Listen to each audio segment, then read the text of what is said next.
বিশ্ব গণতন্ত্র দিবস, ইন্টারন্যাশনাল ডেমোক্রেটিক যেটা 2007 সাল থেকে জেনারেল অ্যাসেম্বলি জাতিসংঘের সাধারণ পরিষদে 2007 সাল থেকে পৃথিবীব্যাপী এই দিন মানে বিশ্ব গণতন্ত্র দিবস হিসেবে 15 সেপ্টেম্বর পালিত হয়ে আসছে।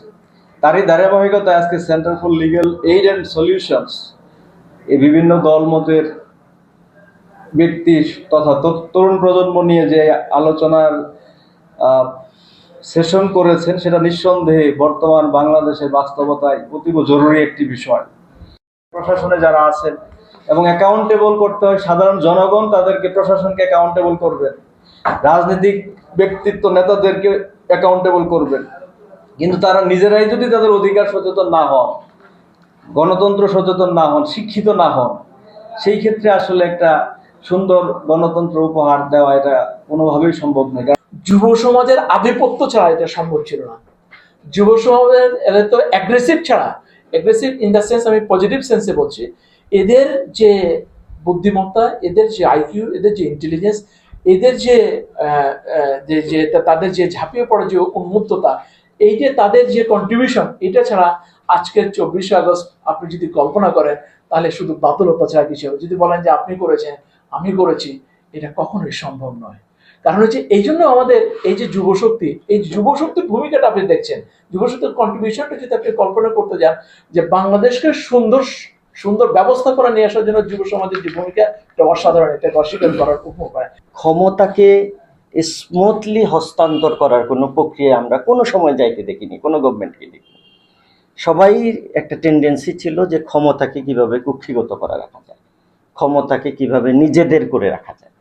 এই প্রবণতাটাই আমাদের রাজনীতি মানে গণতন্ত্রকে হলো এই দুর্বল জায়গায় যে নিয়ে এসেছে, সেটার জন্য কিন্তু মৌলিকভাবে দায়ী। তো আমার ব্যক্তিগত অভিমত হলো যে তরুণদের যে রাজনৈতিক দল এবং তরুণরা রাজনীতিতে যেভাবে আগ্রহী হচ্ছে, তরুণদের এই আগ্রহটা আমার কাছে খুব পজিটিভলি আমি দেখতেছি, যেটা খুব ভালো। কারণ আমরা সবাই বলি যে রাজনীতি খুব খারাপ জিনিস, এটাতে যাওয়া যাবে না। এখন ড্রেনের মধ্যে যে ময়লা থাকে, হ্যাঁ, ড্রেনের ময়লা যদি আমি পরিষ্কার করতে যাই, আমাকে ড্রেনে নামতে হবে। আমি যদি মনে করি যে না, আমি যে নাকে টিস্যু বা রুমাল দিয়ে চলে যাব, হ্যাঁ, দুর্গন্ধ ময়লা, এখানে যাওয়া যাবে না, তাহলে ময়লা ড্রেন কখনো পরিষ্কার হবে না। কাউকে না কাউকে নামতে হবে, গায়ে ময়লা মাখাতে হবে, দেন ড্রেন পরিষ্কার হবে। তাহলে এই পরিষ্কার ড্রেনের বিষয়টা সমাজের সবাই দেখতে পারবে, উপভোগ করতে পারবে। তো রাজনীতিতে আমরা যে জিনিসটা আমরা সবসময় বলে যাই, রাজনীতি খারাপ লোকের কাজ, ভালো মানুষ রাজনীতি করে না। তো ভালো মানুষ রাজনীতি করে না, এই জায়গা থেকে যদি ভালো মানুষ রাজনীতিতে না আসে, তাহলে তো রাজনীতি খারাপ লোকদের কাছেই থাকবে।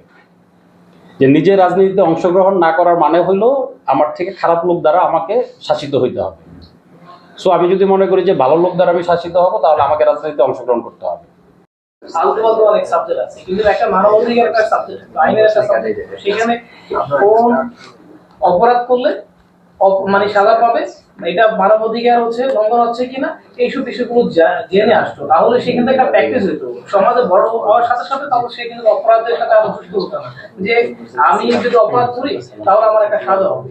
এইগুলো আমাদের শিক্ষা কারিকুলামের মধ্যে পরিবর্তন করা, আমরা দাবি দেওয়া নিয়ে অনেক আগে কথা বলেছি এগুলো নিয়ে, যে আমাদের শিক্ষা কারিকুলামের পরিবর্তন কিছু বিষয় আনতে হবে।